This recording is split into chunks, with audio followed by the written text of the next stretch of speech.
સંજીવ સાહેબની ઈચ્છા એવી હતી. અત્યાર સુધી અમે આ જાતના સાયબર ક્રાઇમના જાગૃતિ સેમિનાર સ્કૂલમાં, શાળાઓમાં અને કોલેજમાં, શૈક્ષણિક સંસ્થાઓમાં કરતા. સાહેબની ઈચ્છા હતી એવી કે ભાઈ જેમની પાસે નાણાં છે એમની સાથે આ સેમિનાર કરીએ. એટલા માટે આજે અમે બગસરામાં આ સાયબર ક્રાઇમ જાગૃતિ સેમિનારનું આયોજન કર્યું છે. આજે આપણે 25 થી 30 મિનિટ સાથે છે. સાયબર ક્રાઇમ શું હોય, કઈ પ્રકારના ફ્રોડ થાય, સાયબર ક્રાઇમ થાય તો તમારે કઈ વસ્તુનું ધ્યાન રાખવું, ક્યાં તમારે જાણ કરવી કે જેનાથી તમારા નાણાં બચી શકે.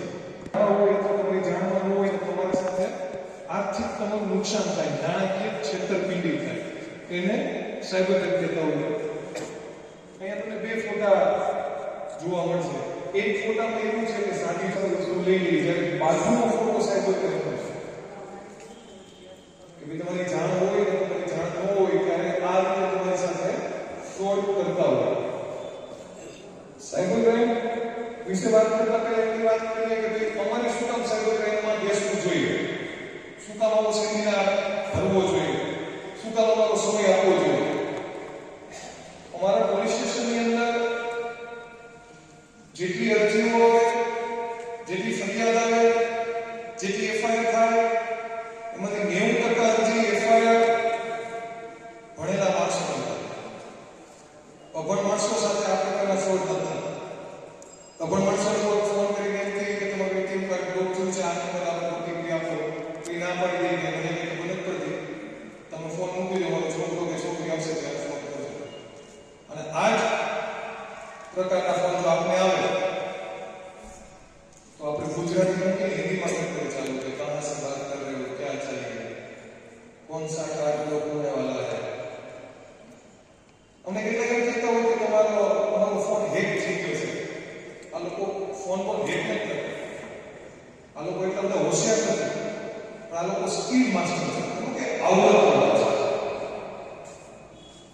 એનામાં વાત કરવાની કળા છે. તમે આનો એક વખત ફોન ઉપાડો એટલે એની મરજી વિરુદ્ધ તમે એનો ફોન કટ ન કરી શકો. તમે એક પછી એક વાત કરતા જ તમારી સાથે ફ્રોડ કરે. સાયબર ક્રાઇમ થવાના પાછળ 3 કારણો. કોઈ પણ વસ્તુનો તમને ડર બતાવે કે આવું નહીં કરો, તમારી સાથે આવું થશે. પછી બીજી આપણી આળસના લીધે કેટલા પ્રકારના ફ્રોડ થાય. બેંકમાંથી ફોન કર્યો એમ કહે, આપણે બગસરામાં તો બેંક કેટલી નજીક હોય, તો તોય આપણે આપણી આળસના લીધે એને આપણી માહિતી આપીએ. અને મેક્સિમમ જે ફ્રોડ થાય છે એ લાલચમાં થાય. હજી લોકોને ખબર નથી કે લોટરી પહેલા આવતી, હવે નથી આવતી, રૂપિયા નથી લાગતા. એમેઝોનમાં 50% સેલ છે એવા મેસેજ આવતા હશે, ફ્લિપકાર્ટમાં 75% સેલ છે એવા મેસેજ આવતા હશે. હા કે ના? તો એવું કંઈ હોતું નથી. એમ તમારી પાસે જ્યારે અરજદાર ફરિયાદી આવે તો અમને એમ કહે કે સાહેબ કાંઈ નથી કર્યું તો મારા ખાતામાંથી 25,000 રૂપિયા ઉપડી ગયા. તો સાયબર ક્રાઇમમાં એટલી વસ્તુ યાદ રાખજો કે તમે ટાઈમ ઓફ કરો તો તમારી ટાઈમ ન થાય. અમે જ્યારે ફોન ચેક કરીએ ત્યારે એમાં ક્યાંક ને ક્યાંક લિંક આવી હોય અથવા એને ભૂલમાંથી કોઈ એપ્લિકેશન ડાઉનલોડ કરી લીધી હોય, પછી એને ખ્યાલ ન રહે અને એની સાથે આર્થિક નુકસાન થાય. સાયબર ક્રાઇમની વાતમાં કોઈ ગંભીર પ્રકાર હોય તો એ છે સેક્સટોર્શન. બધાને ખ્યાલ હશે કે ભાઈ છોકરીના નામે રિક્વેસ્ટ આવે, ફેસબુકમાં હા હેલો થાય, ક્યાંથી વાત કરો, શું કરો છો, પછી વિડીયો કોલ કરે. આવું સાંભળેલું છે? કેટલાય આવું સાંભળેલું છે કે હા સાહેબ આવું થાય છે. સારી વાત છે. છોકરી કોઈ હોય જ નહીં સામે. આ બધા છોકરા એક સાથે ટીમની અંદર બેઠા હોય અને તમને ફોન કરે. આપને એમ થાય કે સામે લેડી છે પણ લેડી ન હોય.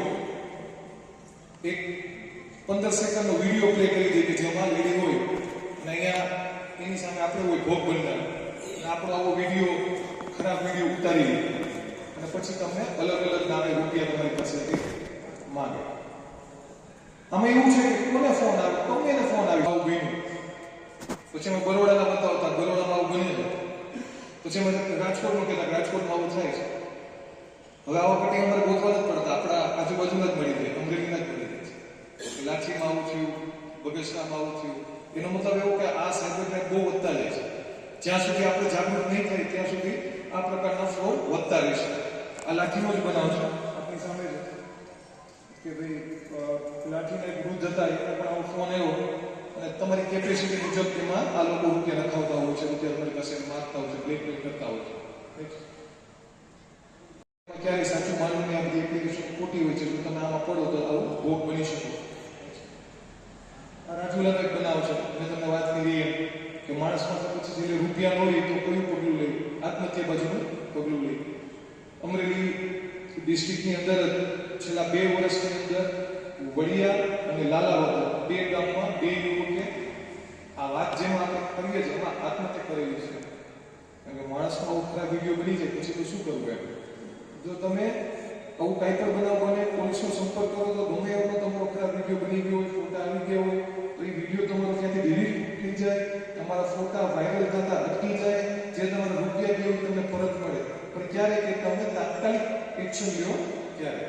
તમે આ જ વાત તમારે બીજા 5 જણાને કરવાની કે આવું બનતું હોય છે.